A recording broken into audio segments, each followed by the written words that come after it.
Here's a topic I love to talk about. Pardon the doggies in the background.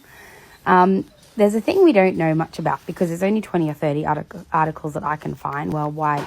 And it's called reward deficiency syndrome. It's part of ADHD.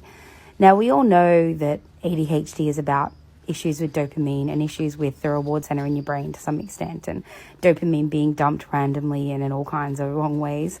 What I'm finding more and more is that people seem to have either they appear more rejection sensitive or they appear more reward deficient. And I'll explain that in a moment.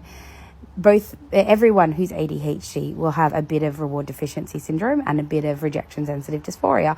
For me, I find it's like a balance of how much of this one do you have and how much of that one do you have. And the reason I say that is because one of them will be a driver, a motivator of behavior, and the other will take a bit of a back seat, but still be quite present. And what I'm trying to work out is which is a motivator. The reward deficiency brain is one that needs to be constantly rewarded. Now, an example of that might be an OCD child who wants to play the same section of a YouTube clip over and over and over again and just obsessional about, because they need that reward center of the brain twigged in. Another reward center brain, or reward deficiency brain, is mine, which is very driven by achievement, like fixated to the point that I sometimes look sociopathic and unemotional because I'll totally walk over people to get to the prize. Like, I remember when I first became a lawyer, I actually did human rights first because I was scared of the kind of lawyer I'd be, because I knew that there was a part in me that would do anything to win. And I was so fixated on achievement and gain and winning that I don't think I would have cared who I walked over. So I was a little bit concerned about that because the reward center of my brain is quite deficient and it needs constant reward. And it's why I have to study so much. It's why I need to control situations.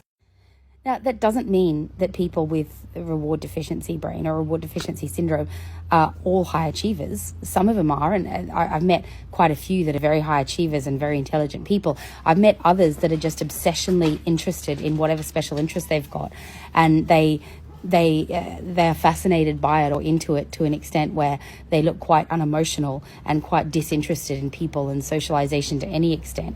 They don't have that rejection sensitivity. That's not driving them. What's driving them is their interest and their fixation and focus on whatever their interest is.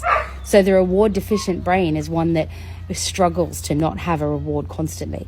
So whatever it is that rewards that brain will become quite obsessional to that person.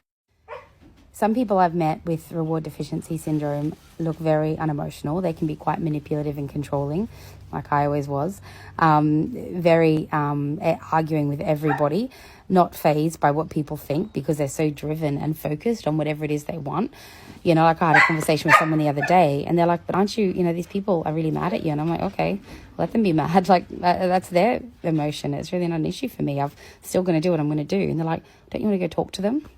Why do I want to talk to them? I don't have an issue that they're mad at me. I probably upset them. I upset a lot of people. Like, fair enough. They're allowed to be mad. But I don't have that need to constantly make everybody happy.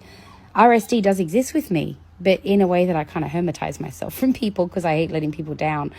But I don't care if people don't like it. It's really funny. It's a balance. But anyway, so RDS is different to RSD. Reward deficiency brain. Anyway.